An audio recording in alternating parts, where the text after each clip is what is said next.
Welcome to Court Explainer over the Christmas season.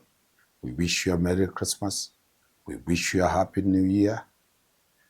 We have undertaken not to go to Christmas, but to bring it to you live, because the Constitution that was passed was read by the late Raila Odinga and Kibaki.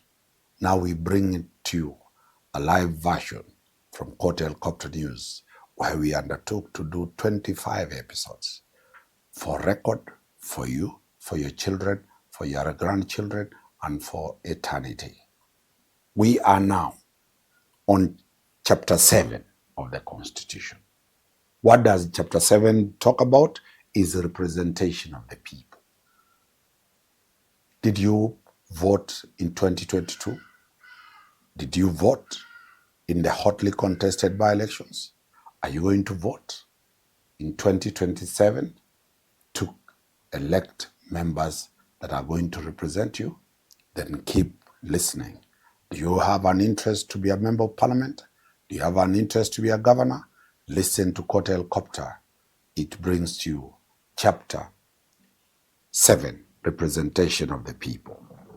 The general principles of the electoral process. What are the guiding principles of the electoral process? Article 81. 1. It must comply with the freedom of citizens as they exercise their political rights as provided in Article 38. We dealt with Article 38. Number 2. Not more than 2/3 of the members of the elective public bodies shall be of the same gender.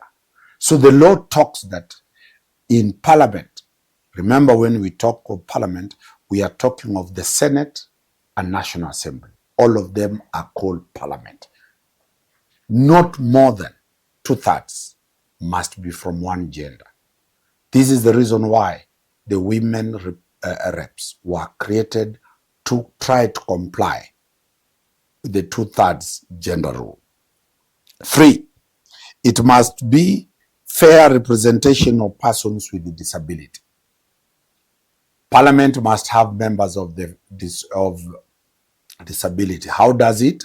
When we fail to elect them, party nominations must bring in members that represent the gender rule and those that represent those who are disabled. D, and this is the most important issue, how will you vote? 1988, Kenyans voted through Mulolongo, people queuing from a line. Then they elect IEBC counts 1, 2, 3, 4. The shortest line was declared the longest line. That system was removed. We chose this system. What system did the Kenyans choose? It is found in Article 81D, universal suffrage, based on the aspiration for fair representation and equality of the vote. Universal suffrage means a secret ballot. One man, one woman, one vote. President Uhuru, President Kibaki, Raila Odinga, William Ruto, they are the senior people, but they have only one vote. So it is one vote, one man, or one woman. That is what is called universal suffrage. That is the position we took. It goes on to say, the election must be free and fair. How does the election become free and fair? You have heard people talking severally. Free and fair election. Free and fair elections. Where do they get these words? Article 81E says, by secret ballot. The election must be done by secret ballot. It can't be done by Mlolongo. It can't be done by acclamation like in parliament, where people say, for as many as in the opinion say yeah, say yeah, others say no, it can't be done. 2, it must be free from violence. An election must free from violence. What we saw in Kaspur, what we saw in Mere is not what the Constitution talks. I know the IEBC are watching Court Helicopter. IEBC commissioners, follow this. This is the standard Kenyans want to see in 2027. Article 81, 1D. Without intimidation. No goons. The goons in the polling stations, the goons in elections are prohibited. 3, improper influence, that is, or corruption, giving voters money. It is not the government that is stopping.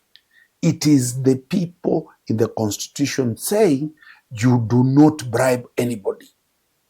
Don't use money. That is called improper influence. Remember, these are the grounds for election petitions. It goes in free to say it must be conducted by an independent body. Kenyans said it. The IEBC is an independent constitutional body. Nobody else can conduct that election.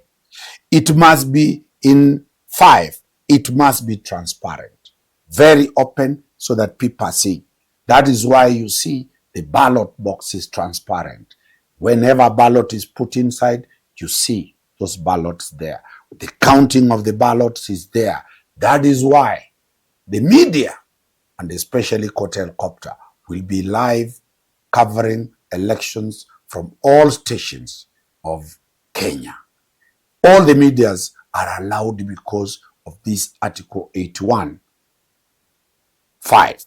Article 81, 6, the last one, elections must be administered in an impartial, neutral, efficient, accurate, and accountable manner. So when you hear lawyers talk about these words, when you hear opposition figures talk about this one, it is what the Constitution talks about. It is not what anybody has created by himself. That is Wakili Danstan Omari bringing it as it is. What does it go? Parliament enacted the law to deal with that. What about you? Registration of voters. Article 83, are you a voter? What does the law talk about? Registration of voters. Follow Court Helicopter News. Stop following what people tell you, because what people tell you is not the law. But what does the law say from Court Helicopter? In Article 83, 1, a person qualifies for registration as a voter at elections or a referenda if that person is an adult citizen, only 18 years and above. 2, is not declared to be unsound mind. If the medical doctors have declared somebody to be of unsound mind, whether you have a voting card, you cannot vote. 3, has not been convicted of an election offense during the preceding 5 years. If you were convicted in 2022 election of an election offense, not any other offense, you will not be required to vote in 2027. It also goes on to say, a citizen who qualifies for registration as a voter shall be registered at only one registration center. So you will only be registered in one registration center. I know some of you are registered in Nairobi. Now you have gone to the village. You'll go and register there to get another registration, a voter's card, so that unapewa kakitu Kisii, unakuja Nairobi unapewa kakitu yako, unaenda Bungoma. It is illegal and you'll be jailed for that. You are only allowed to register in one center. 3, those who are disabled, the IEBC must make arrangements to ensure they are registered and they vote. Then eligibility, then section Article 84 talks about political parties.